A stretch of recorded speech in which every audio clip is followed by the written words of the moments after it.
Boas tardes, noites a todos. Vamos a ir procedendo a iniciar o acto. Mentras, ante todo, quero agradecer a súa presencia nesta tarde tan desapacible, pero creo que tanto o conferenciante como o tema o merece. É un pouco presentar estas actividades, este programa de actividades que desde o Concello comenzamos ca conferencia de hoxe e que marcamos dentro do que vai ser a celebración este ano do Ano Europeo do Patrimonio Cultural, que se vai realizar ao longo de todo o ano unha serie de actividades en toda Europa, e nós queremos poñer o noso grao de area desde aquí, desde o Concello de Lugo, pois evidentemente recorrindo a unha das actividades máis coñecidas e sin dúda dos elementos que máis divulgación do punto de vista do patrimonio ten é a arqueoloxía. Por parte, é un dos, digamos, activos que hoxe día ten o Concello de Lugo, non só de presente, senón pensamos que tamén de futuro. Estas actividades que marcamos baixo o título de Desenterrar o pasado, un percorrido por a arqueoloxía de Lugo, e que digamos que ten a intención de precisamente eso, facer un percorrido non só os 30 últimos anos da actividade arqueolóxica na cidade, que do punto de vista do que foi a arqueoloxía urbana, a ciencia nova para o que é a arqueoloxía de Lugo, 30 anos foi 2 días, como quen dice. Bueno, en verdade, vai para 32 anos, xa que vamos cumplir co inicio no ano 86 das excavacións, pero non queremos esquecernos do que foron os precursores da investigación arqueolóxica en Lugo. E vamos a contar ao longo destes meses, ata o mes de xullo, coa presencia de aqueles arqueólogos que mellor coñecen a actividade arqueolóxica en Lugo, e vamos a falar das aquelas excavacións e aqueles descubrimentos máis chamativos que se produciron ao longo destes 30 anos.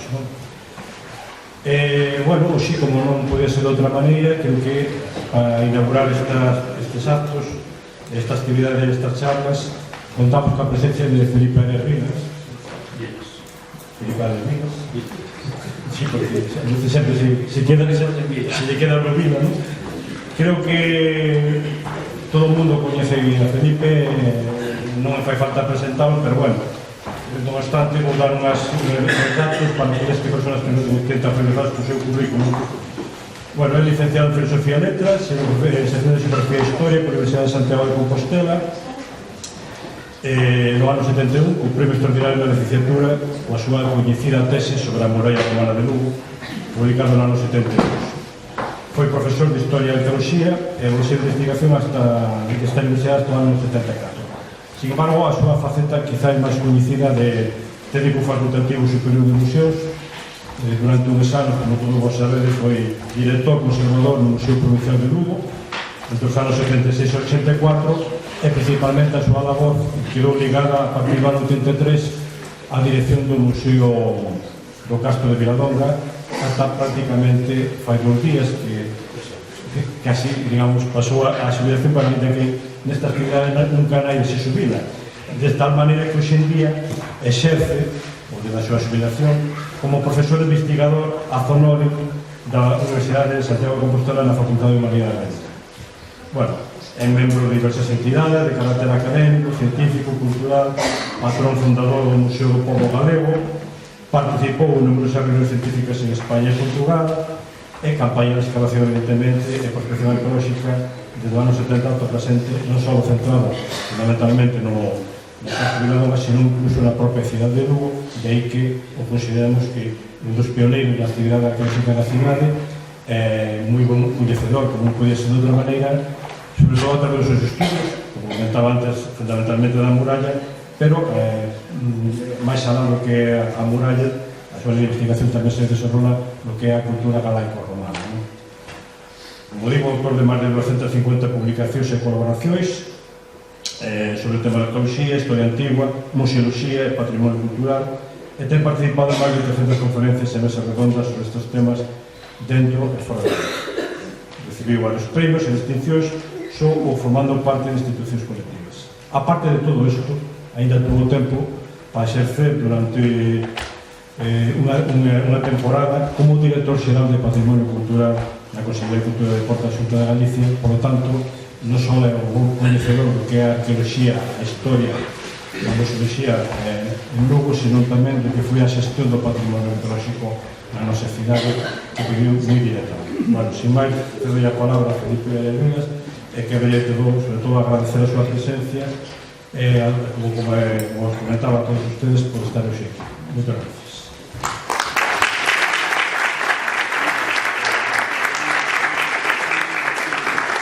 Muchas gracias, non sei se xo é, si, ois. Gracias, Enrique, o agradecemento é meu por poder participar neste ciclo e as miñas gracias a todos vostedes por estar aquí, efectivamente, nesta tarde noite. Claro, cando un lle encargan que fale da parte máis antiga, máis bella, casi soa, como diría Puente do Campo, a exequias, non? Hai que falar do máis antigo, hai que falar do que pasaba antes desa data que parece máxica, que é o 1986, a que volveremos ao final da charla. Poden apagar estas luces tamén, se queren. Se verán mellor as imaxes. Porque, efectivamente, antes de 1986, e como escribimos algunha vez uns colegas e amigos meus na Voz de Galicia a propósito da polémica dos aparcamentos, antes de facer uns aparcamentos soterrados en Lugo, xa sabíamos que Lugo era Lucus Augusti e que Lugo era un enorme xacimento romano. O que pasa é que a bibliografía era menos coñecida, era menos mediática, por suposto, e a percepción social da arqueoloxía e dos estudios arqueolóxicos e dos estudios históricos pois era menor da que existe hoxe en día. Diríamos que afortunadamente, porque se aumenta a percepción social e a asunción social do patrimonio e da historia, estamos no lugar. Darei unhas pinceladas, entón, do un repaso historiográfico ou bibliográfico, ou máis historiográfico que outra cousa, do que se sabía do Lugo romano ata antes de 1986, xa digo, como data, se quede cabalística este sector. Non imos entrar nos primeiros datos que coñecemos, que aparecen, por exemplo, nas memorias do Coengo Pallares, non do Conde Pallares, como decía a prensa local, non do Conde Pallares, sino do Coengo Pallares e Galloso, na catedral, e de referencias moi importantes e interesantes, no Alsa de la Vega, de Bartolomé Teijeiro e Sanfiz, e de outros homens, prácticamente todos, menos Pallares, do século XIX, que aportan os primeiros datos da etapa máis antiga de Lucus Augusti. Lóxicamente, e isto sucede ao longo do século XIX, tamén ao longo do século XX, unha boa parte do século XX, as aportacións son moi diversas. Se utilizan a veces poucos datos, a veces fontes sin contrastar, tanto de tipo documental ou de tipo arqueolóxico. Hai unha parte imaginativa en algúns aspectos, en algúns textos. O método histórico, evidentemente, no século XIX e en parte do XX, non é o método avanzado e sistemático que pode aparecer a partir dos anos 60, 70, 80 ou máis allá. As referencias que vou facer están, lógicamente, relativas a Lugo, Lugo capital, a cidade de Lugo. Pero me parece fundamental ter un recordo, unha referencia para o contorno do que é o propio miolo urbano, o propio cogollo urbano, porque falar de arqueoloxía en Lugo non é só falar da muralla, obviamente, sino de outros restos que acompañan a trama urbana e dos elementos, entre moitos outros, pero dos elementos fundamentais, como poden ser as termas e Santo Alario de Bóveda, que non están na cidade, si están no concello, pero que tamén coñeceron aportacións desde hai décadas, desde hai tempo, que convén ter en conta neste repaso historiográfico. E no século XX, nos anos 20, a partir de 1917, 1919, e a partir de aí, nesas décadas de 20 e 30, cando empezamos a ver os primeiros nomes aos que aínda lle debemos hoxe en día algo, cando estudiamos o Lugo romano e incluso outras etapas de Lugo.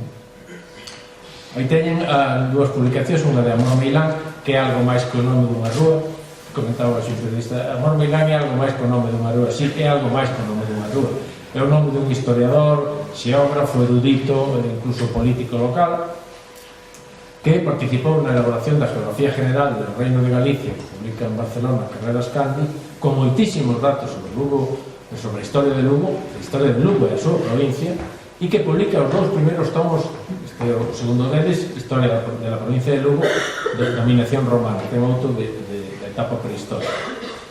Ou o nome de Vázquez Seicas, vinculado ao Museo Provincial de Lugo toda a súa vida, e que ele era interventor da Diputación Provincial, que en 1939 publica un opúsculo que en realidad é unha conferencia que ele dá nun centro da capital, que durante moitos anos era a cita obligada cando se quería falar do Lugo romano, porque sendo un opúsculo de poucas páxinas condensaba toda unha serie de achados, por caso, aí teño unha moeda da Caetra, a moeda considerada como de etapa fundacional da cidade romana, e que os primeiros exemplares son publicados por Vázquez Seicas. Ou ben a referencia obrigada ao mosaico da Calle Vaticales, o Dr. Castro, que os enlazaríamos, outro leitmotiv da charla vai ser enlazar co presente, enlazar con restos e co patrimonio arqueolóxico que temos no presente. Ese mosaico, o mosaico do Deus Océanos, a Casa dos Mosaicos que hoxe temos en Dr. Castro, é coñecido desde mediados do século XIX, 1842, desde 1842, e aparece continuamente nos autores que empezan a estudiar o Lugo. En cambio, máis descoñecida a referencia de Richmond, este plano que ven aquí, Richmond é un arqueólogo inglés de prestigio, un enorme prestigio, porque, para non decirles outra cousa, é o que publica a arqueoloxía de toda a Gran Bretaña e é o que publica o primeiro que estudia como monografía as murallas de Aureliano en Roma. Que quere decir isto? Que ven a Hispania a estudiar 5 murallas romanas, entre elas a de Lugo. Isto, a publicación é de 1931, el ven a Lugo antes de 1931, lógicamente. Nese artigo, 5 cidades amuralladas de Hispania romana, estudia de Zaragoza, Barcelona, Astorga, León e Lugo. E é a primeira vez que se estudia científicamente, que había aportacións anteriores, como acabo de decir, se estudia desde un punto de vista científico de un arqueólogo que se dedica á etapa romana, que coñece moi ben todo o Imperio Romano, e é a primeira vez que se estudia a muralla de Lucus Augusti, hasta o punto que marca neste plano, que se verán desde aí, as torres existentes e as torres supostas. O sea, él xa fai un cálculo das torres que tería que ter en orixe a muralla, prescinde a conciencia do bastión da Mosqueira, que sería esta parte, onde él sinala 3 cubos supostos, efectivamente atina en 1931 onde había 3 cubos, despois tapados polo bastión da Mosqueira, polo bastión de 1837. A obra de Richmond é difundida en España por Alberto Bolín, profesor de arqueoloxía, o meu profesor de arqueoloxía, que é o que, por decirlo de forma pedestre, me lía a min a facer a tesis de licenciatura sobre a muralla de Lugo a raíz do estudio de Richmond. Pero antes, seguindo avanzando no tempo, temos no outro lado este outro plano bastante descoñecido, que cando estudiaba en Santiago era prácticamente o único que se vía, que é un plano de outro estranxeiro, de Adolf Schulten, un alemán que está en España durante moitos anos, é o que estudia Numancia. De feito, como saberán moitos, ou como se di, moitos dos alemáns que viñeron a España a estudiar arqueoloxía, a facer arqueoloxía e historia, en realidad e etnografía, din que eran espías. Con esa fama cargan Evelyn, cargan Helmut Slum, que estudiou Santa Eulalia de Bóveda, e o propio Adolf Schulten, que estudiou Numancia e que publica nun libriño precioso que se chama Cántabros Astures en su guerra con Roma, da bella colección austral, publica este plano donde quere identificar a muralla, porque é visible, o trazado da muralla non se lle escapa a ninguén, pero quere identificar un campamento originario, aí ven esas liñas negras, co grave error por parte de Schulten de que fai sobre rúas modernas, rúas medievais e sobre todo rúas do século XIX. O plano se publica en 1962, pero Schulten fai no antes. Este erro repítese na bibliografía hispánica durante bastante tempo, e incluso hasta tempos non adecuados, hasta relativamente tempo recente, relativamente en parámetros históricos poden ser 30, 40 anos. Se trataba de buscar a toda costa, por exemplo, o cardio de cumanos no que é o trazado da muralla, como se a muralla fora un campamento legionario rectangular perfecto, buscando o cardio de cumanos centrado. Pois sabemos que non é así, e en charlas sucesivas nos explicarán moito mellor este tema.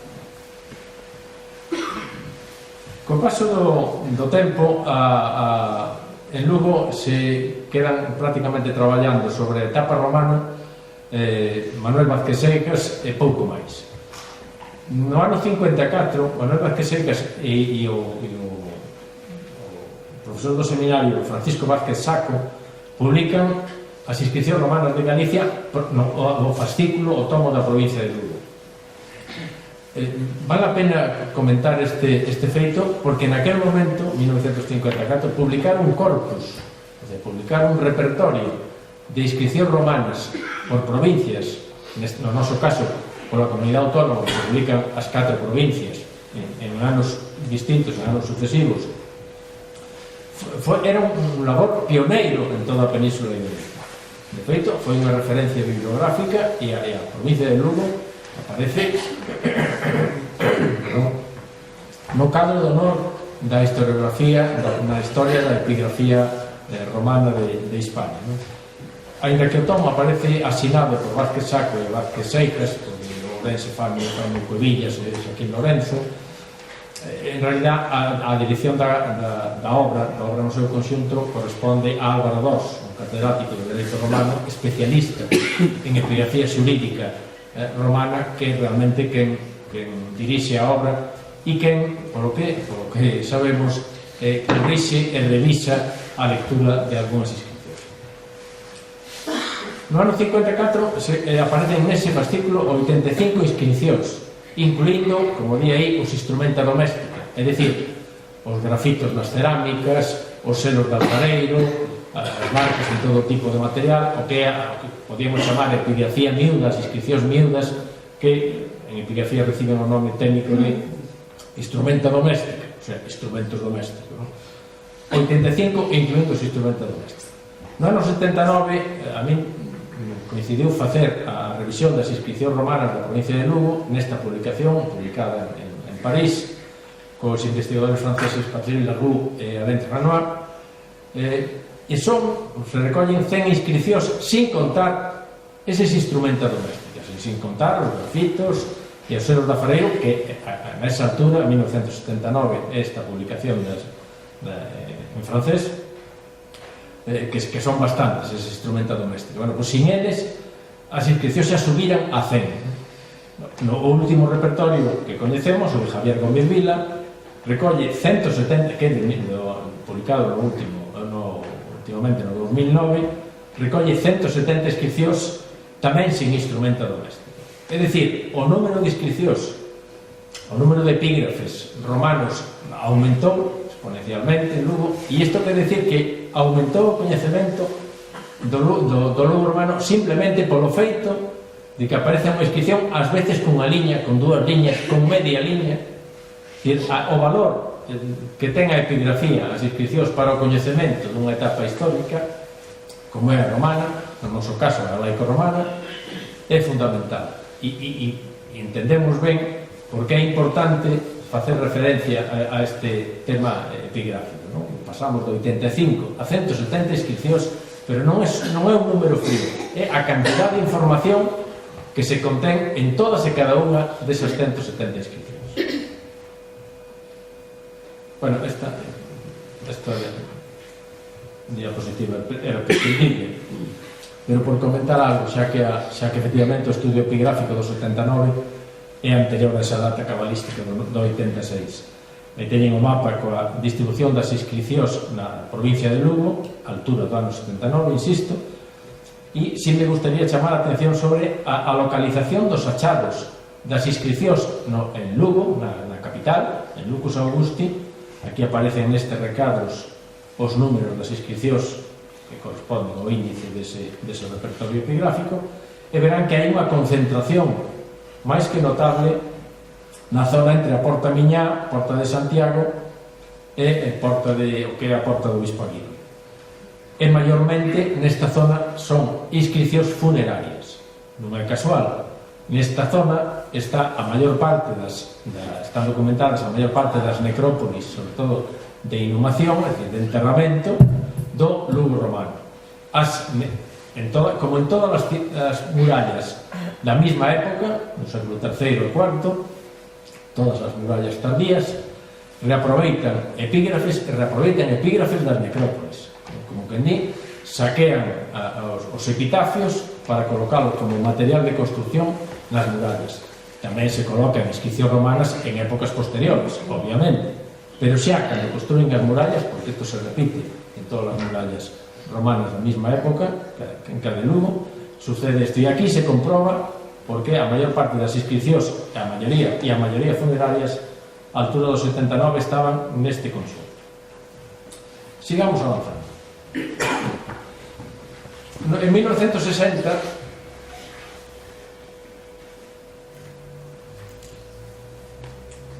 rebaixase o pavimento da Praza de Santa María. Antes, moitos que son menos novos recordarán que para subir que o bispado non tiña esas escaleiras que ten hoxe para acceder ao Pazo Episcopal, que aí había unha verxa, e que en cambio para baixar ao pórtico norte da catedral había que baixar varios escalóns. No ano 60, con unhas tribulacións moi diversas das que nos podría falar o amigo Cheta Remoredo, se consigue, con intervención de arquitectos de Madrid, se rebaixa o piso da Praza de Santa María, o pavimento da Praza de Santa María, e aparecen restos romanos, medievais e máis modernos. E unha das cousas que aparece é a piscina, vamos chamarlle piscina, convencionalmente, que hoxe está musealizada, como ven na fotografía que teñen a súa dereita. As fotos da esquerda son as fotos do momento da piscina na súa aparición, 1960. Despois hai un artigo de José Trapero Pardo que publica o descubrimento desta piscina no boletín da Comisión de Monumentos. E despois o que son os mosaicos tamén nos estudia máis adiante Fernando Acuña Castrillón. O importante é que digamos o pé que dá a diversas interpretacións, non? O sea, esta piscina dixo que era o primeiro baptisterio cristiano, que era unha parte dunha vila urbana, é dicir, unha parte das termas ou dos baños dunha vila urbana, seja o que fora, é un elemento fundamental hoxe no que é o patrimonio arqueolóxico visible do Lugo romano, e aí a temos recuperada últimos, non recordo que ano foi, de que vos lo dirá despois, recuperada en tempos recentes, pero que estivo tapado pues, desde 1960. Recordo unha conversación con Chamoso Lamas, que dá moitos, un investigador e xestor do patrimonio cultural, que me decía que el fora encargado de tapar a piscina, que deixaron as marcas no pavimento, nas lousas de granito do pavimento recén rebaixado da Praza de Santa María, pero que allí estaba a piscina íntegra. Era verdad, pero non toda a verdad. Como a parecer calcularon mal, lle sobrou prácticamente unha cuarta de piscina, acortaron e mandaron os restos ao Museo Provincial. Cando eu cheguei ao Museo Provincial no ano 74, e preguntei que era aquilo que estaba embalado naquel papel, e dixeron son os restos da piscina da Praza de Santa María. Ben, no ano 71 perdón, que como estamos no inverno, xa saben. No ano 71 fago a tese de licenciatura, como digo, a instancias de Valil, un pouco para obrigarme por él, porque ao enterarse que eu era de Lugo me dixo que a fortiori tiña que facer a tese de licenciatura sobre a muralla de Lugo, e así foi. A tese publicouse pola Diputación Provincial en 1972 e, está mal que eu diga, pero era o primeiro estudio sistemático, científico e, sobre todo, se algún valor ten hoxe, porque o valor descriptivo xa non ten, e como veremos agora, o coñecemento sobre a muralla foi avanzando moitísimo, non faltaría, en 1971, pero tivo o valor de contextualizar a muralla no seu ámbito histórico, arqueolóxico, é dicir, colocala no mundo, non? A muralla non era só un elemento de Lugo, sino que correspondía a un programa da política imperial romana que se parecía ou correspondía ao mesmo ámbito que Astorga, que León, que Zaragoza e Barcelona, que eran as que estudiara Rismo, e tamén a moitas outras. Despois seguiron aparecendo murallas tardías, se coñecemos cercanas a de Xixón, coñecemos a de Braga, que no ano 71 non se tiña nin idea delas, e en todo caso, como todos os que están nesta sala saben, a de Lugo sempre presumiu de ser a única completa, incluso mellor que a de Roma, a de Aureliano, que podía ser máis ou menos da mesma época, nin siquiera a de Roma estaba completa, a de Roma moito máis larga, lógicamente, moito máis extensa, pero os lucenses sempre presumimos de que era a única a que se lle podía dar a volta completa, e deso seguimos presumindo. O estudio da muralla deu pé ademais a coñecer unha serie de documentación e sumar unha serie de documentación de arquivo, non era só a observación arqueolóxica ou os paralelos arqueolóxicos, os paralelos históricos, non? Se buscou en documentación que ata daquela prácticamente era descoñecida ou en todo caso non se publicara, era inédita, como eran os planos do Arquivo Histórico Militar de Madrid, mayormente de Madrid. Había alguna cousa en Segovia, pero, bueno, en xeral eran en Simancas, pero en xeral eran de Madrid.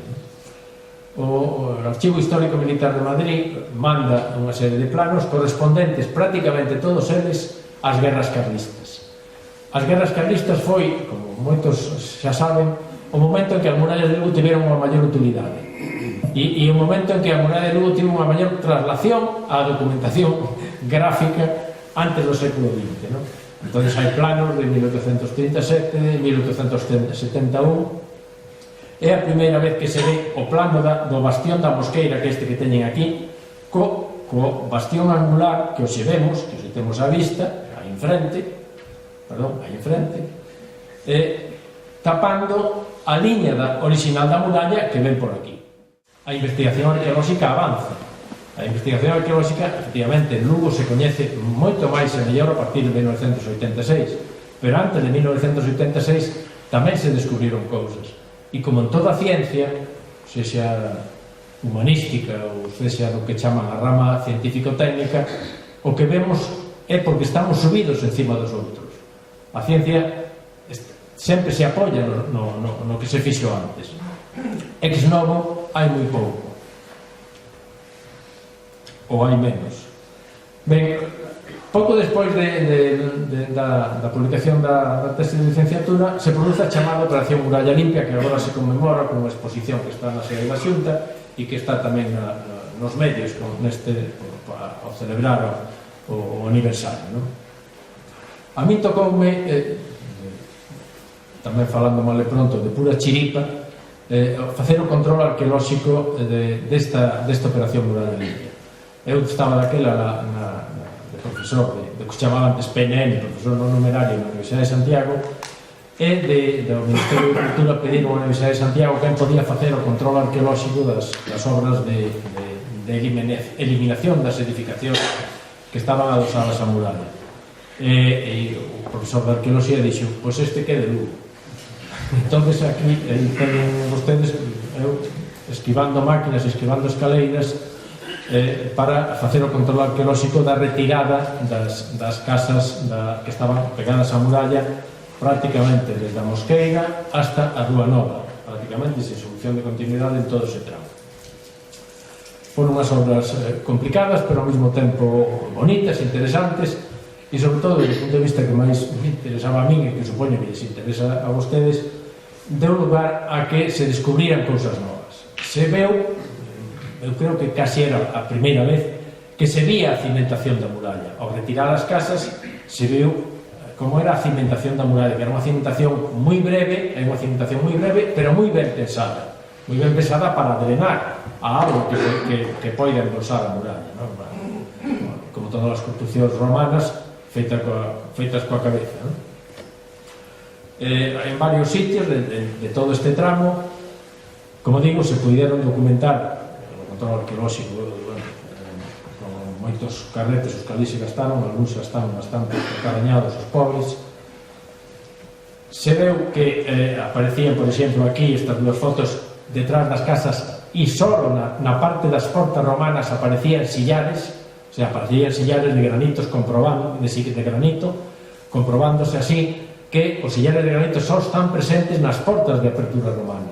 Nas outras portas, como non son de apertura romana, teñen a mampostería, o sillarexo de pizarra. Detrás da porta de San Pedro, na zona da porta de San Pedro, na zona da Porta Nova, apareceron enseguida os sillares por detrás das casas, ou a veces dentro das casas.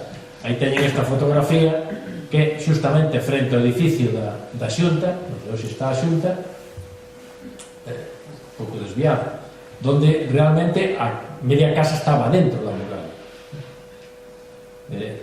Moitas destas casas tiñan, ao retiralas, veuse que tiñan armarios, despensas, bodegas, talleres dentro da muralla. E non me extraña que algunhas delas utilizaran incluso as escaleiras, esas escaleiras das que falamos antes, que hai por detrás de cada torre, de cada cubo, as teño visto utilizadas de armarios e de despensas, esas escaleiras, non? E tampouco me extraña, isto cambiando, facendo un pequeno excursus etnográfico, que no patrimonio inmaterial da muralla de cando eu era novo, se o patrimonio inmaterial da muralla probablemente se liga ao botellón e ao de Lucus ou cousas así, pero cando eu era novo se decía que a catedral estaba oca por dentro, que por dentro a catedral tiña un túnel, era unha especie de túnel corrido que circulaba por dentro de toda a muralla, non? Que sucedía? Que a xente era consciente que dentro da muralla había ocos, e había bastantes ocos, eran as escaleiras que estaban sin descubrir e que a xente vía a través das casas ou de xeito casual, e entonces o imaginario popular creou que por dentro da muralla había un túnel. Claro, eran as escaleiras, pero non só eran as escaleiras, como ven había verdadeiras habitacións, e se pudo ver tamén en moitos sitios o tipo de macizado. Veuse que non era como eu en principio pensaba cando empezara a tesina, un macizado informe de terra e pedra, que era o que normalmente cando se caía un trozo de muralla era o que vías, un macizado de terra e pedra, sin máis. Claro, porque o que se caía era medieval ou moderno. Cando accedemos ao macizado romano, vemos que é un macizado perfecto, que non se cae.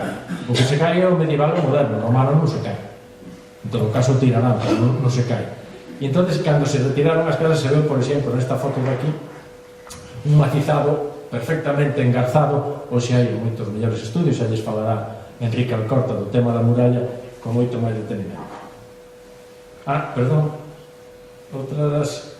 Esta foto, a pobre dela, porque está virada, pero non é que está en mal estado, nos serviu para confirmar, porque isto realmente se prevía, que a muralla estaba, o nivel de cimentación da muralla era máis alto do que era a ronda da muralla, por onde pasaban os coches e as persoas, non?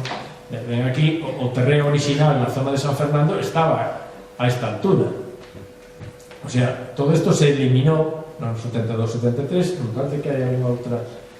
Bueno, non, estos xa son os cubos.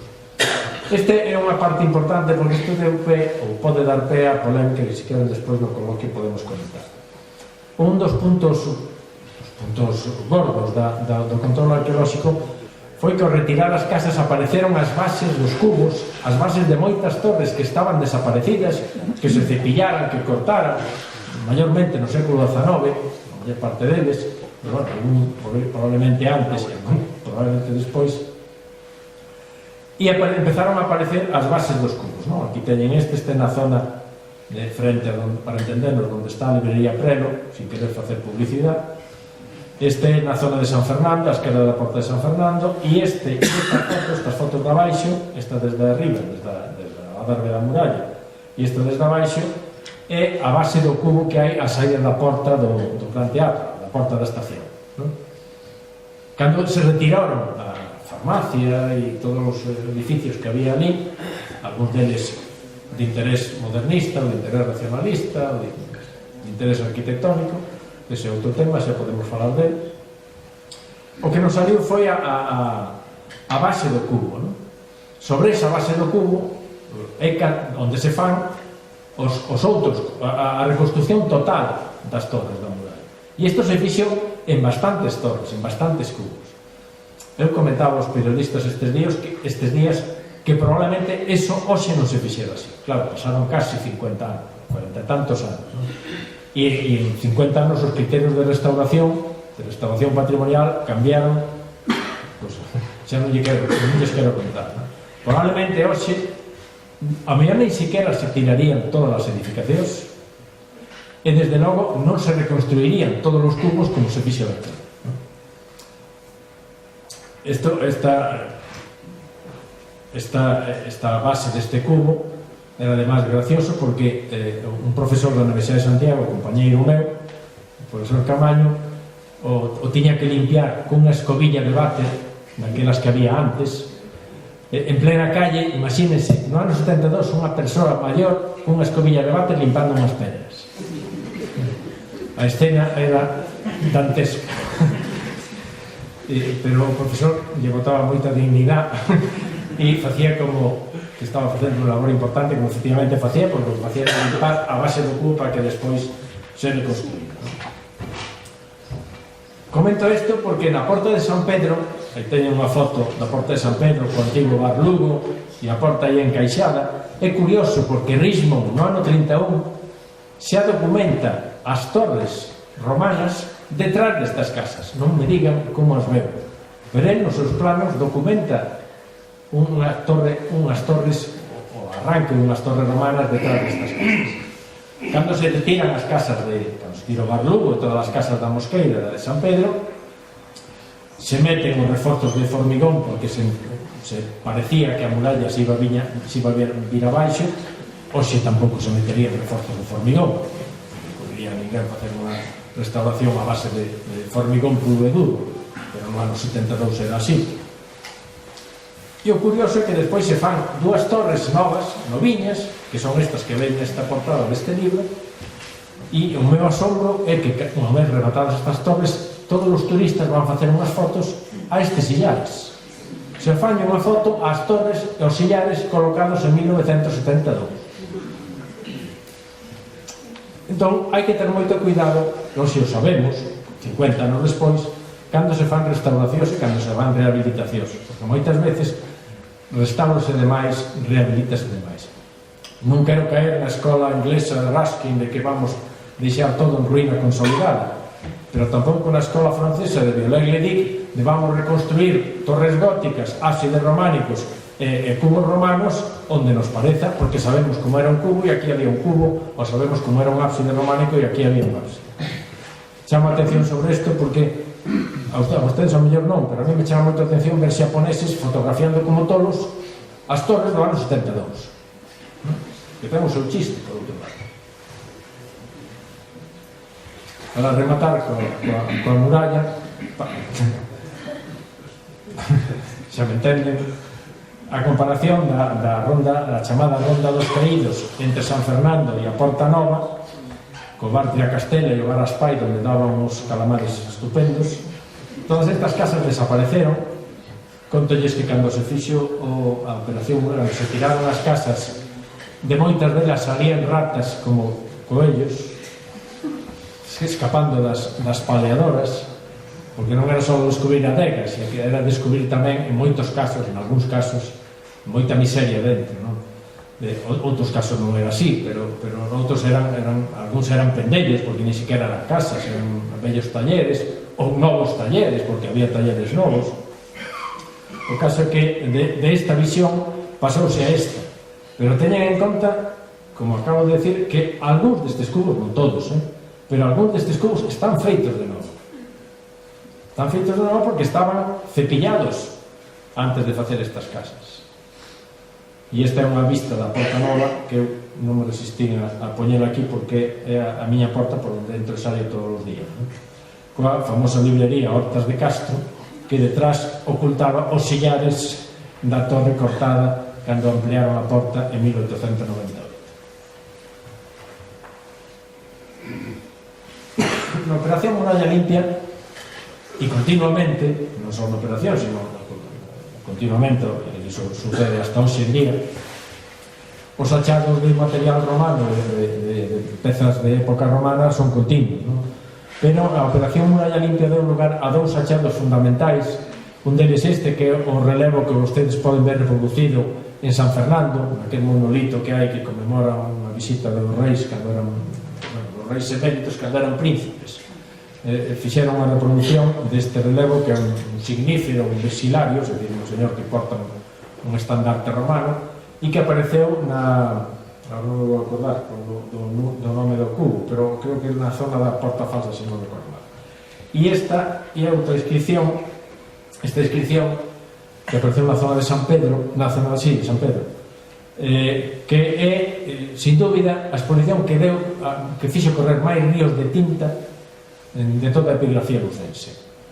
Non hai autor epigráfico que se precie vinculado a Galicia que non publicara esta inscripción ou non tivera algo que decir esta inscripción, non só da Galicia, de toda Hispania, incluído Portugal.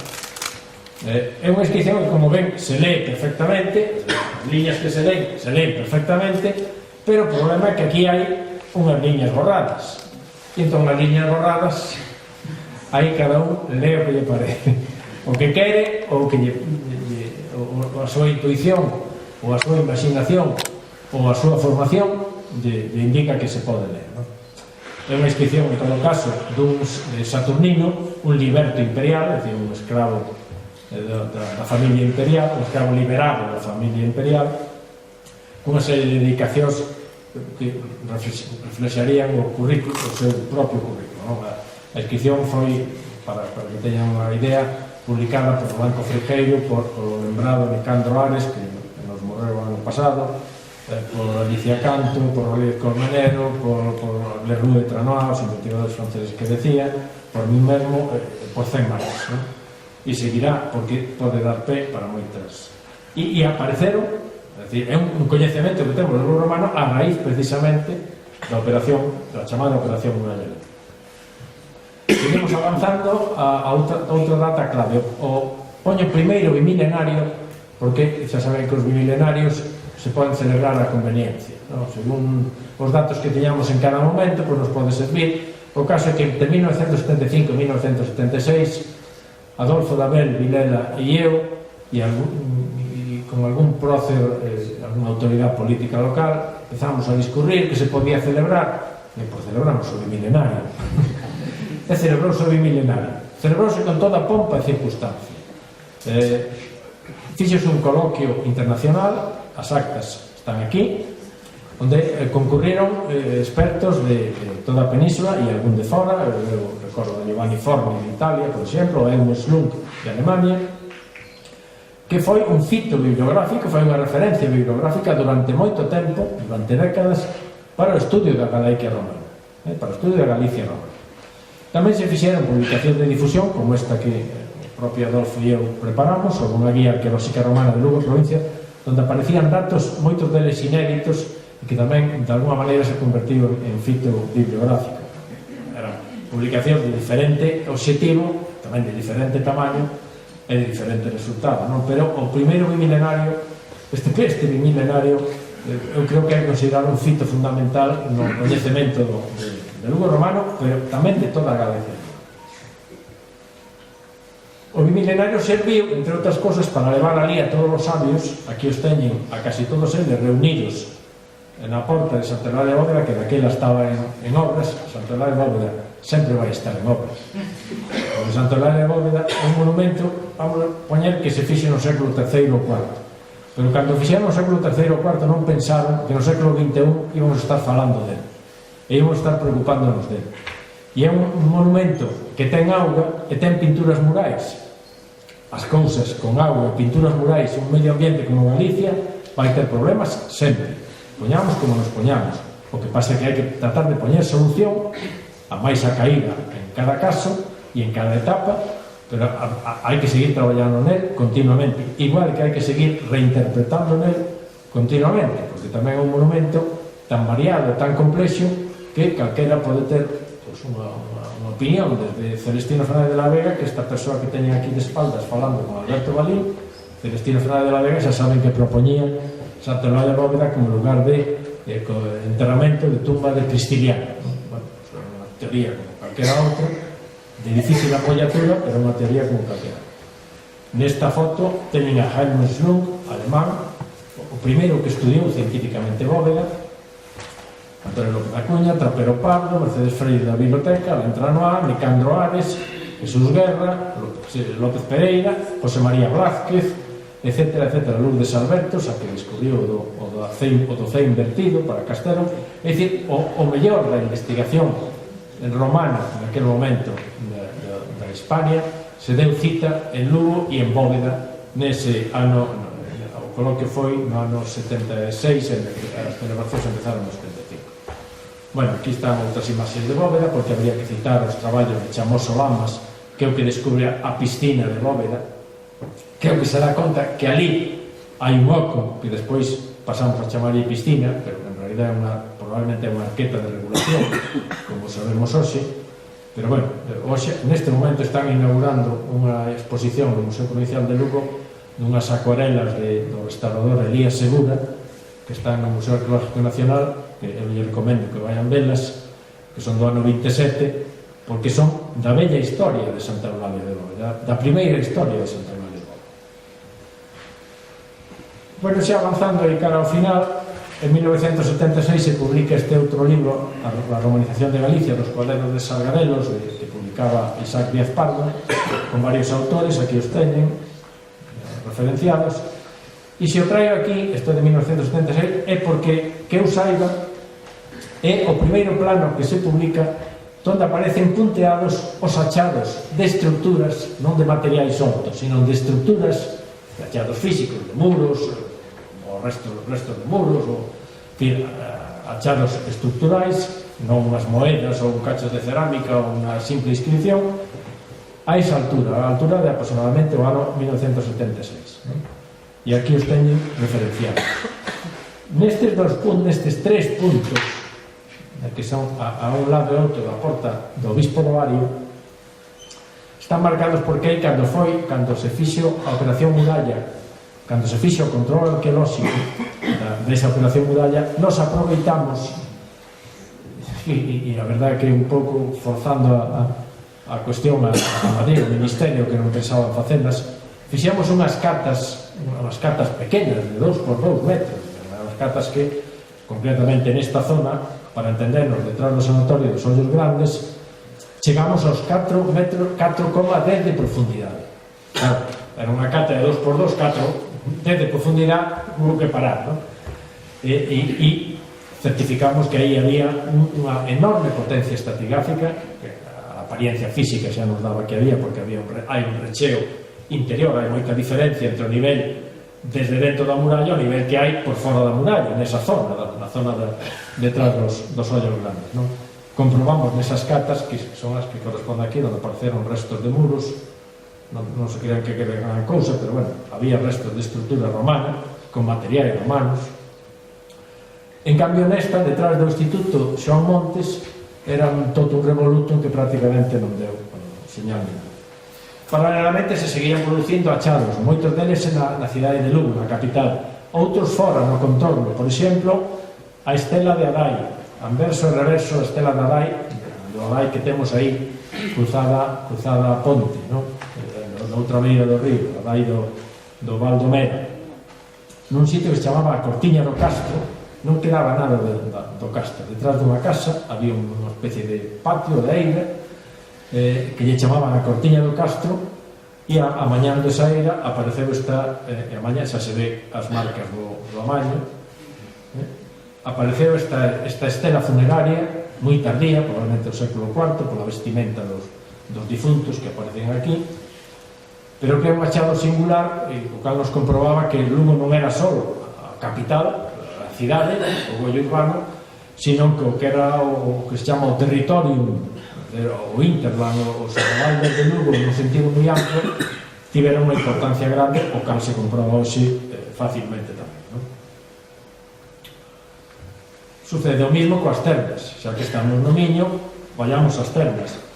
As termas antes de 1984 eran así, o nivel do piso estaba a esta altura, o nivel da terra estaba a esta altura, porque en algún momento, calculo eu, que na primeira, nos anos 30, probablemente 20-30, se encheu de terra estas salas, as chamadas salas do apoditerio, do vestuario, en que hoxe as interpretacións son varias, porque a capa freática da auga anegaba as terras, entonces botaron terra hasta cubrir esa capa freática, non? No ano 84 nos coincidiu, nos tocou a nos rebaixar, retirar, eliminar esa terra, e saliu o piso original do Posigninum, nesta parte, destas salas do vestuario. Ven que a percepción visual cambia moitísimo, de ter unhos arcos moi achaparrados a ter unhos arcos realmente monumentais, non?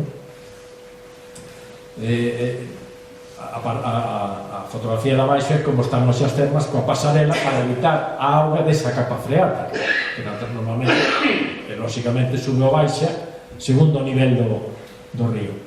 Pero era a primeira vez que se vían as termas, digamos, no seu aspecto original. E digo que o recheo debeu ser nos anos 20-30, quizáis, non encontramos moito dato fehaciente, pero o que si recordo é que na terra, xunto a cerámica medieval e algunha de Talavera, nos salía o tapón dunha gaseosa de boliche. Con cal sabíamos que non era un nivel romano. Ben, no ano 92, xa nos pasamos do 86, pero xa relato agora, eu retomo refago ese plano con restos de estructuras para publicar no que se chama Tabula Imperii Romani, un proxecto do Consejo Superior de Investigacións Científicas e de outras institucións, un proxecto de toda Europa que se articula por zonas, por provincia, bueno, non por provincia, porque non son nin provincias actuais nin provincias romanas, sino por cuadrantes xeográficos. No cuadrante noroccidental da Península Ibérica quedaba Lugo, e me pediron a min que se lles podía facer un plano co que se coñecía de Lugo nese momento, non? E aquí xa aparecen, ben que a densidade de puntos aumentou desde aquel plano que eu fixe no 76, no 92 a densidade de puntos aumentou, porque desde 1986 xa se levaban facendo moitos máis controls arqueolóxicos, moitas máis excavacións arqueolóxicas, e afortunadamente xa sabíamos máis do Lugo romano, non? Aquí con distintos tipos de achados, con tumbas, con tesourillos monetarios, etc. Ben, para rematar, porque creo que interesa que teñamos un pequeno coloquio, supoño que teremos tempo para ter un breve coloquio. A mí me decía Roberto Bartolomé cando me leo por esta charla que eu falara hasta 1986, e ele dixe fala hasta 1976, pero cito 1986. 1986 poño aí o negativo e o positivo, porque estarán todos, ou casi todos, de acordo comigo, que en 1976 sí, pero en 2019 a ninguén se lle ocurriría facer 3 aparcamentos soterrados nun conxunto histórico. Pois en 1986 alguén se lle ocurriu facer 3 aparcamentos soterrados nun conxunto histórico, sabendo que Lugo era unha cidade romana, sabendo que Lugo era un enorme xacemento romano. Que deu lugar a iso? Unha enorme polémica, obviamente. Non podía ser de outra maneira, porque todos sabíamos que no momento que se empezaran a levantar os adoquíns iban a aparecer restos romanos, con todo o problema que iso iba a traer despois de sempre, non? Non lles vou contar a vostedes a polémica dos aparcamentos, porque me parece que a próxima charla Antonio Rodríguez Colmenero lles contará as excavacións do ano 86 porque foi que nos dirixiu, non? Pero houve moitos aspectos negativos para o urbanismo de Lugo, para a propia cidade de Lugo e, por suposto, para o patrimonio arqueolóxico de Lugo con motivo deses traballos de 1986.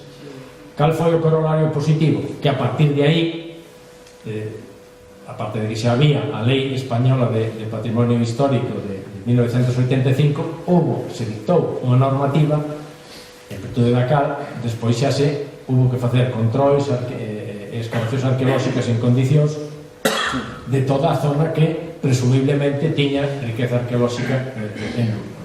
E ese foi o gran corolario positivo do que estamos contentos hoxe, porque gracias a eso sabemos máis do Lugo romano. Pero foi a costa de implantar esos aparcamentos e de destruir tamén restos, e eu non me resisto a contar aquí, porque estamos no sitio, a destrucción dunha necrópole romana na Praza da Constitución.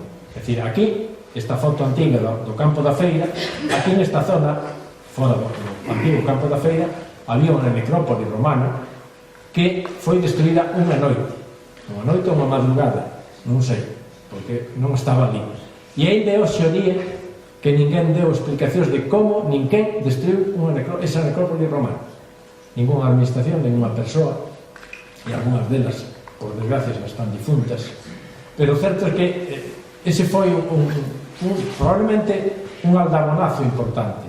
Desde logo, a polémica que se creou nos ambientes patrimoniais e arqueolóxicos foi grande, non? Xa digo, afortunadamente, tivo un corolario positivo, tivo unha parte positiva, que era que hoxe estamos satisfeitos, estamos vivindo en canto ao coñecemento do Lugo romano. Aquí comparo a Campo da Feira, se comparan algunhas fotos ven que só sobrevive esta casa. Só sobrevive esta casa. O resto non, incluídas as torres. Sempre se di, non, é que iso queda longe da muralla, que iso... Sí, pero non me digan que a visión, porque se fai moito fincapé con toda a razón do mundo, no feísmo da tinería, no feísmo do que é a ronda interior. Se queren no coloquio falamos tamén da ronda interior, aproveitando que antes falamos da ronda exterior e da limpeza exterior, non? E efectivamente non é de recibo o estado en que están as zonas do Burgo Vello, maiormente do Burgo Vello, tamén do Burgo Novo, na parte da zona de San Pedro, máis ao norte, non? Pero tamén mirando para fora son, como diría un profesor meu, don Carlos Alonso Real, errores modernos, non? Porque moitas veces se actúa con lixeireza neste ámbito, non? E cando un compara fotos, xa fixemos algunhas outras veces, unha vez organizado polo Club Cultural de Inglán, comparando fotos de 50 anos antes, 50 anos despois, e ás veces é deprimente, non? Bueno, para rematar, outra data clave, que tamén nos pasa de 1986, pero creo que non se pode obviar, é a data do 2000. E por que digo isto? Porque en 1986 e en 1996, e pouco antes do ano 2000, en Lugo había xente, persoas, lucenses, que decían que a muralla era un estorbo, que decían que a muralla había que quitarla, e me facían o chiste de que a muralla había que levarla para o océano. E iso se producía pouco antes do ano 2000, e desde logo se produciu no ano 86, e se decía que os coches era mellor aparcarlos, poñer nos xardíns da muralla todo un aparcamento para coches, que se solucionaba o problema dos aparcamentos, aparcando todos os coches diante da muralla, e cousas por estilo. Pero a partir do ano 2000, cando a UNESCO nos pon a medalla, tiven a honra de participar no equipo redactor do dossier que se mandou a UNESCO, e despois, se queren, contelles alguna cousa desto, pero o valor da medalla foi sobre todo a responsabilidade que trasladou aos lucenses e a chamada de atención que foi para os lucenses desde o punto de vista patrimonial, social e tamén económico, porque todos sabemos, por exemplo, só como exemplo, que o turismo aumentou exponencialmente gracias a que a muralla é patrimonio da humanidade, porque as ondas turísticas, as oleadas turísticas van por listados de patrimonio da humanidade, entre outras cousas, non? Entón, a data do ano 2000 foi importante para a muralla, xa digo, como propio monumento, pero foi importante para a sociedade lucense porque asumiu que tiña un monumento mundial, que tiña un monumento de interese mundial.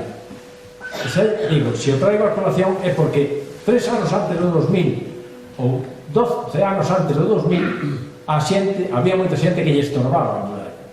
Hoxe ninguén diría que lle estorba a muralla, supoño eu, non? E incluso montamos o Ar de Lucos por riba dela e por debaixo dela, non? Non quero falar máis, creo que é a hora do coloquio. Se temos uns minutos, pois lle podo atender nas súas comentarios ou suxerencias e estarei encantado de facer. Moito ben.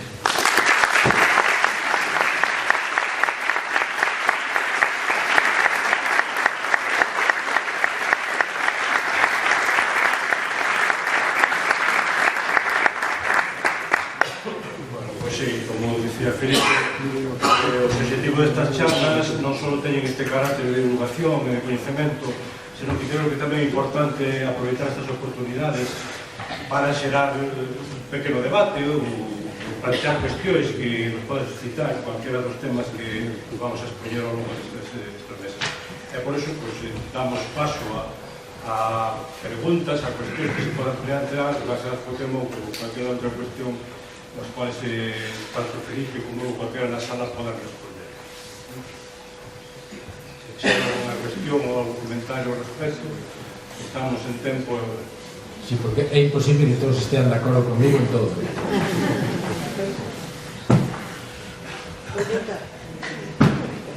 Santa Eulalia de Bóveda, por fin, que Boa pregunta. E a mesma pregunta, se ten alguna relación, pode ter con Santa Mariña de Augas Santas co Fórmate.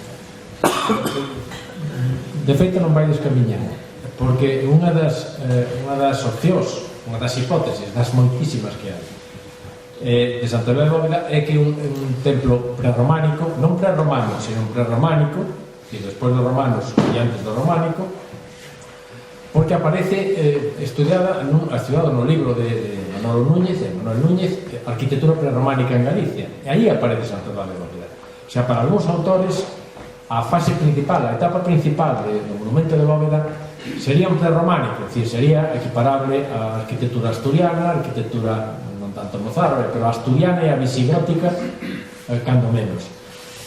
En parte por unha parte das pinturas, me explico. O propio Helmut Slum, o alemán que estudia Bóveda, anos despois fai un paralelismo entre as pinturas que aparecen en Bóveda, sobre todo as de carácter xeométrico, non tanto as figuradas das aves e demais, pero sobre todo a composición xeométrica as compara coas pinturas de San Julián de los Prados, Santullano de los Prados de Oviedo, que é unha igrexa prerrománica asturiana de Lima. Entón, e nese mundo prerrománico tamén encaixaría unha parte do chamado Forno da Santa de Santa Mariña de Augas Santas. Pero eu teño para min que esa non é a hipótese máis acertada. Santa Eulalia de Bóveda pasou de ser, cando apareceu, aparece a comezos do século XX, ainda que o descubrimento oficial é no ano 26-27. Agora estarán falando deso no Museo Provincial. Cando aparece, ninguén sabe o que é. Dicen que son unhas pinturas interesantísimas, xa apuntan que son romanas, que son da primeira etapa histórica de Lugo, ven que non son barrocas, ven que non son románicas, e despois empezan a aparecer hipótesis sucesivas. A hipótese que tivo máis vixencia, polo menos no tempo, e máis difusión, foi a de Ninfeo, un lugar de culto ás ninfas. Empeza aquí o elemento acuático.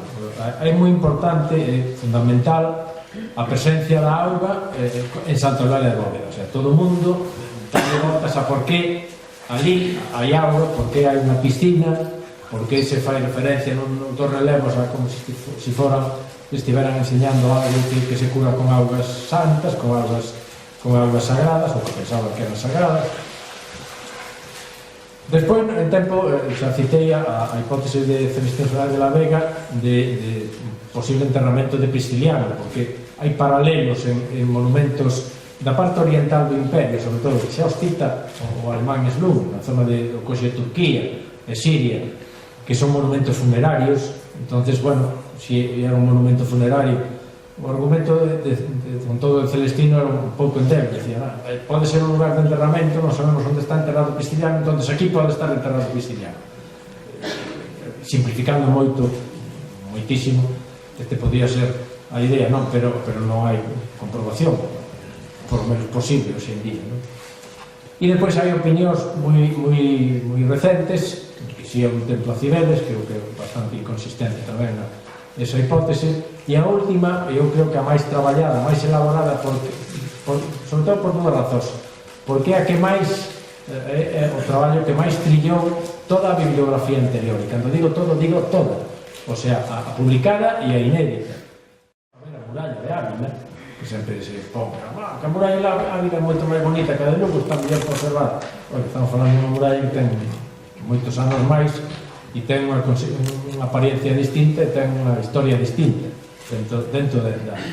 E Ávila era máis pobre que Lugo todavía, porque se conservou máis o ámbito rural que o propio Lugo, porque Lugo a muralla acabou encorsetada no ámbito urbano. En Ávila ainda hoxe hai unha parte que está a monte. Ben, digo que cando un sai por aí e ve os problemas que teñen monumentos que son 100 metros cuadrados, 1000 metros cuadrados, claro, lles falas dun monumento que ten máis de 2 km de extensión, e cuidar un monumento de máis de 2 km de extensión con 12 de altura, 5 ou 6 de anchura, etcétera, etcétera, pois é moito, non? E entonces esa percepción moitas veces non se ten, non? Pero cando te dedicas a patrimonio, tes unha perspectiva histórica, e sobre todo cando pensas en que fixo ese monumento, e se daría con canta nos dentes se pensara que no século XXI eu estou tratando de conservar o que el fixo no século III, ou se eu estou tratando de conservar os datos dun castro onde viviron hai 2000 anos, e eu estou aquí no século XXI escorrando a cabeza para ver como fago para conservar unhas pedras que eles colocaron no ano 200. Estas cousas non se poden perder de vista. Ora, eso non quita a que teñamos que poñer todos os esforzos posibles para que todo estea da mellor maneira posible.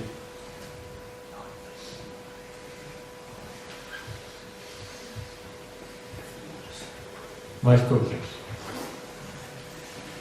A mí gustaría preguntarlle respecto do anfiteatro, porque escoitei de terceiros hai tempo da existencia dun posible anfiteatro no Serrar da Muralla.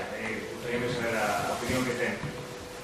A miña opinión é que ese anfiteatro de momento non existe. É dicir, os anfiteatros romanos existen cando aparecen muros que corresponden ao anfiteatro ou cando hai datos fehacientes, fiables de un resto determinado. Eu teño que recoñecer que hai pois cando eu fixen a tesina e depois cando fixen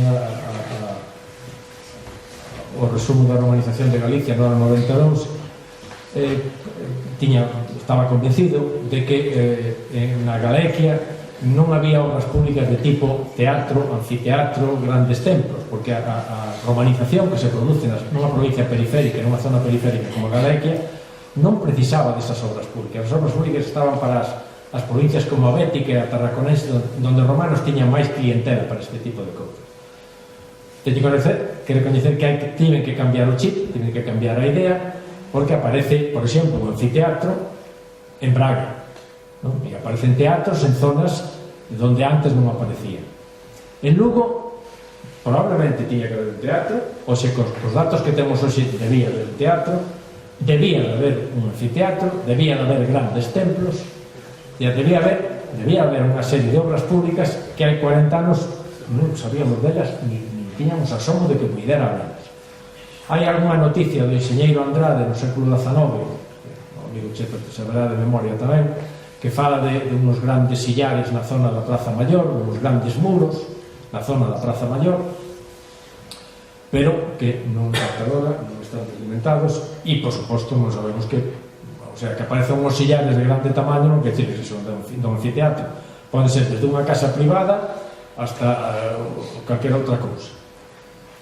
En tempos máis recentes, alguén mirando o plano de Coello, que é de ano 1846, no plano de Coello, na zona frente a Porta Miñá, aparece un dibuixo dun xardín ovalado, porque o que dibuixa Coello é un xardín en forma ovalada. E alguén dixo, en forma ovalada, aquí está o anfiteatro. Pero se un analiza os planos de Coello, non só de Lugo, sino todos os planos de Coello, de todas as cidades que pon no seu atlas, no seu repertorio, Coello recrea xardíns con formas xeométricas, algunhas veces ovaladas, outras veces triangulares, outras veces circulares. É dicir, ese dibuixo onde parece haber unha forma ovalada que encaixaría perfectamente nun anfiteatro, un pequeno anfiteatro, porque os anfiteatros tampouco teñen ser todos como o Coliseo de Roma, a Segóbriga é un anfiteatro de tamaño estándar, e o de Braga outro tanto. En Lugo pudo haber un anfiteatro, pero o lugar que se propón, cos datos arqueolóxicos que temos e os datos documentais que temos, non o podemos certificar. E, por desgracia, a arqueoloxía ten que basearse en datos fiables, sexan documentais ou sexan físicos, sexan puramente arqueolóxicos, e ata agora eses datos, por desgracia, non existen. Quería decidir precisamente un pouco na cuestión esta, porque efectivamente a teoría que se plantexa sobre a posibilidade da ubicación do anfiteatro nese punto está un pouco basada no que xa comenta Felipe, e ao mesmo tempo na interpretación dunha imaxe da fotografía aérea do ano 54, este famoso voo americano, donde o autor desta hipótesis que interpretarei unha forma semicircular en base ás paredes que hai ali ahora mesmo na zona do Carme, nas costas do Carme, que se adapta un pouco a topografía. Bueno, pero non só eso, senón que incidindo na arqueoloxía, no ano 2004 eu tuve a oportunidade de realizar unha serie de sondaxes en todo o que foi a Costa do Carme, concretamente neste punto onde se decía a presencia de posible anfiteatro, e o que nos apareceu ali non foi ni máis ni menos que a salida da que era a cloaca romana, que sale justamente por Porta Miñá, e parte da vía, da calzada romana, que desde a Ponte do Río, a Ponte Vella, subía por o que é o xeo das Costas do Carmen e entraba a Porta Miñá. É dicir que arqueolóxicamente, hoxe por hoxe, non temos ninguna evidencia, non só aí, senón en cualquier outro punto da cidade. Ora, máis alá de todo isto, evidentemente, non estamos en condicións de decir que non houvese o que Lugo non tuvese anfiteatro. Tamén son da idea de que efectivamente, seguramente, o houbo, e ao respecto sí que cada vez vamos tendo algún indicio máis sobre posibles plantexamentos a hora de ubicar ou situar o teatro ou cualquier outro edificio de semellantes características.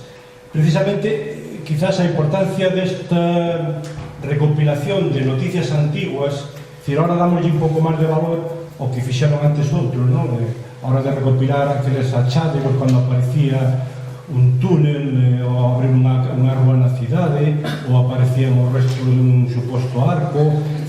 Ahora, co coñecemento que vamos tendo cada vez máis do que era o Lugo romano e ca ubicación sobre a planimetría actual desos restos, onde vamos interpretando o que era a cidade romana, vamos entendendo que moitos destos achádegos que naquele momento se interpretaban de unha forma un pouco aleatoria e fantasiosa, empezan a ter o seu, digamos, a súa interpretación.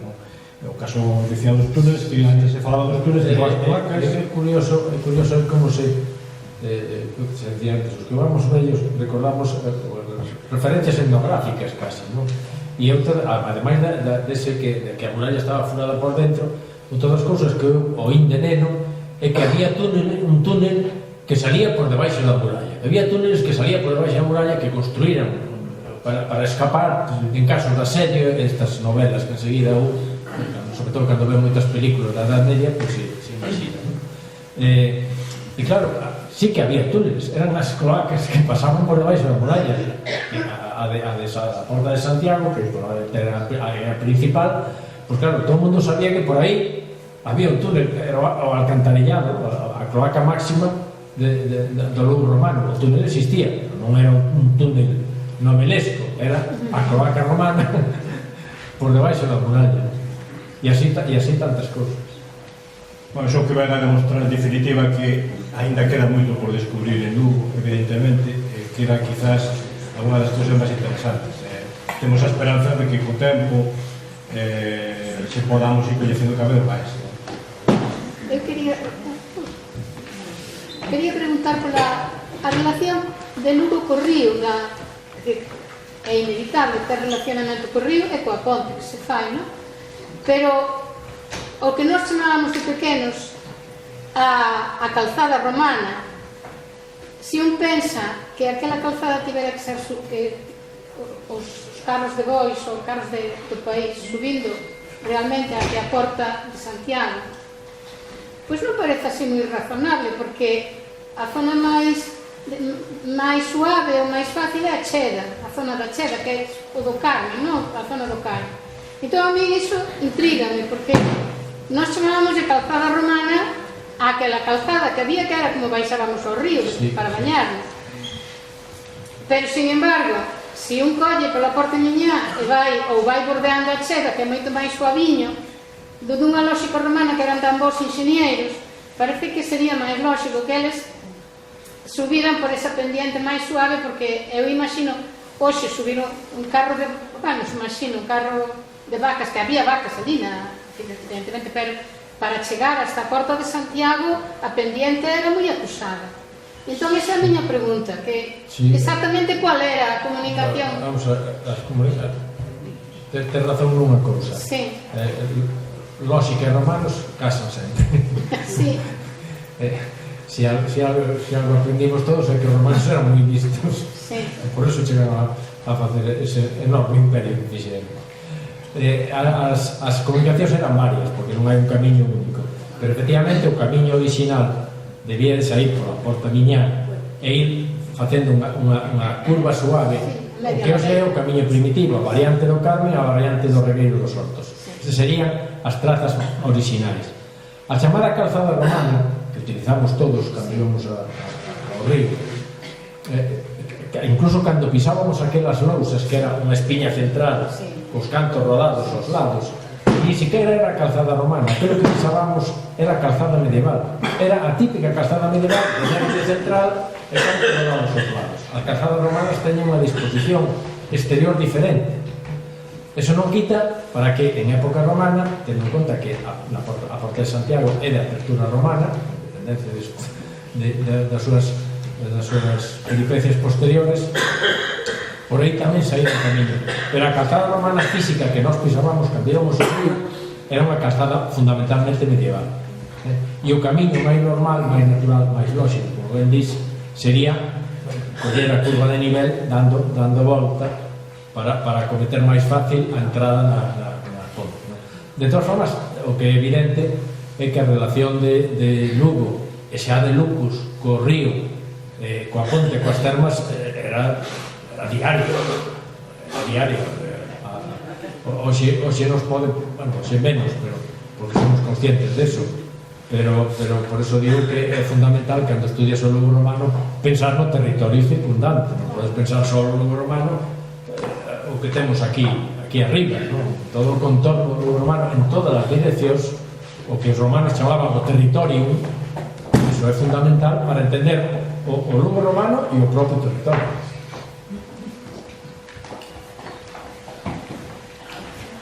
Una pregunta. ¿El cubo de la mosquera es falso o es original? Vamos a ver. Falso non é, porque está aí. O cubo, os arcos que vemos hoxe na mosqueira, os fixo o enxeñeiro Andrade no século XIX. Os arcos físicamente, os arcos físicos, os refixo o enxeñeiro Andrade no século XIX. O século XIX, como decía antes, é cando máis sufre a muralla, é cando máis utilidade defensiva tivo e cando máis sufre a muralla, cando as guerras carlistas. O enxeñeiro Andrade, que fai moitísimas cousas en Lugo, Andrade Llanes, que sabe que as torres tiñan 2 pisos con os grandes ventanais, con esas grandes arcadas, nos deixa de recordo para a posteridade eses 2 arcos refeitos por ele. Por iso hoxe, tendo en conta esta imaxe, ven que aí aparecen 3 arcos, que podían ser 5 arcos se completamos o cubo completo. en algúns casos, e os cubos son grandes, non? Pero o que non nos dá son 2 arcos centrais, son 4 arcos, non? Hai aquí unha contradicción. Durante algún tempo se pensaba que podía haber cubos de 4 arcos, e cubos de 3 arcos, e cubos de 5 arcos, non tiña por que ser uniforme, ni moito menos, non?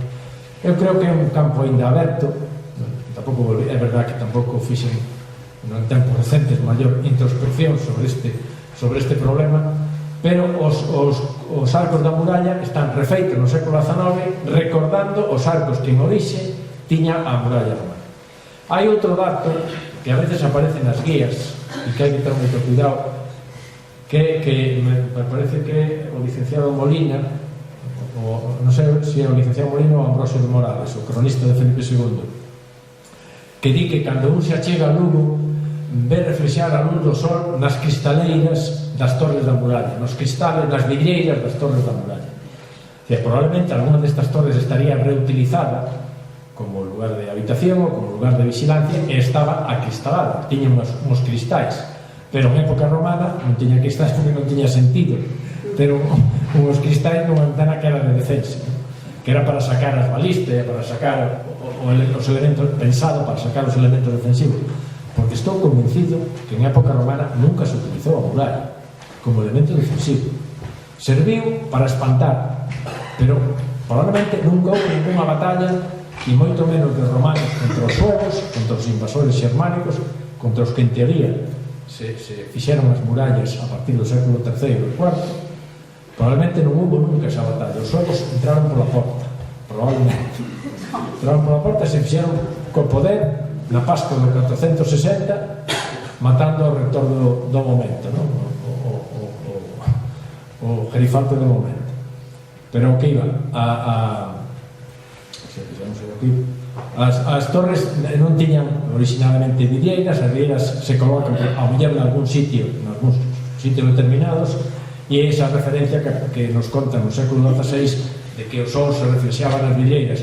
E a veces nas guías de turismo ou en folletos ou en internet a veces sobre cousas de que en tempos romanos había vidreiras, en tempos romanos non había vidreiras que os hai, había vidrios, pero non había vidreira na muralla. Oye, vidrios sí que tiñan os romanos. E hai outra pregunta aí. Si, se fixo unha vez algunha carta na Plaza Maior? Sí. Pois, sí, creo que non. Sí, sí. No ano, justamente, non recordo se foi no ano 88, 89, con motivo da reforma do pavimento da praza de diante, do que é actualmente a casa consistorial. O que se fixo foi un control arqueolóxico das obras, entonces realizouse unha pequena sondaxe ao transversal da plaza, de lado a lado, e aí o que se documentou foron restos de estruturas de muros, é dicir, concretamente este dato que refería antes Filipe, que se falaba duns muros que se interpretaban como posibles muros de hormigón romano, que chamaban opus camenticio, unha especie de gradas que parece que documentaba Andrade cando fixo a reforma na plaza, e non chegamos a ver porque non se chegou a avanzar na sondaxe. Foi unha sondaxe moi pequena e apareceu, xa digo, unha serie de muros que semellaban a interpretar a existencia dun soto mediante justamente do que é actualmente a porta principal do Concello. E depois tamén, como un caso curioso, que apareceu un conxunto de muiños, un deles unha meta dun muiño bastante grande que se levou a exposición no ano 87, e que tamén dá indicio de que por aí pode haber alguna construcción ou algún elemento relacionado ca fabricación de pan, pero nada máis. Hai que ter en conta que a Plaza Maior hoxe está desnivelada. Sabemos que a Plaza Maior, a ver se me explico, o que chamamos a Alameda, a parte de abaixo, que fai como un aterrazamento, aí debaixo están os restos, os escombros do antigo convento das Agustinas Recoletas, que estaba aí, que arqueolóxicamente se poden tamén documentar, que no momento da desamortización derriban, despois da desamortización, derriban o convento das Agustinas Recoletas que estaba en esa parte da Praza Maior, e por eso a Praza Maior fai ese aterrazamento final que está sobrelevado. O sea, si, o desnivel original iría desde a Praza do Concello hasta a Catedral. Ese sería unha pendente continua. Oxe, non fai continua porque fai un corte. Ese corte, aí, en boa medida, ese corte está montado sobre os escombros do convento das Agustinas Recoletas. Se podía excavar para ver hasta que punto son eses escombros, e se debaixo deses escombros hai niveis de ocupación romana, que probablemente teña cabelos, non? Pero ollo, porque a percepción que temos na Praza Maior aí, a percepción que temos hoxe non é a percepción do terreo original do Serafio. E concretamente do convento das Recoletas apareceron restos do fondo da praza, cando tamén se fixeron obras de repavimentación, e justamente tamén en frente ao círculo, en frente ao franciscano, tamén se fixo unha sondaxe ao longo da rúa, e tamén se documentaron cimentación do que era o convento das Salesas, nada máis. A partir de aí, descoñecemos o resto da praza, se descoñece, porque non se fixo en outra intervención.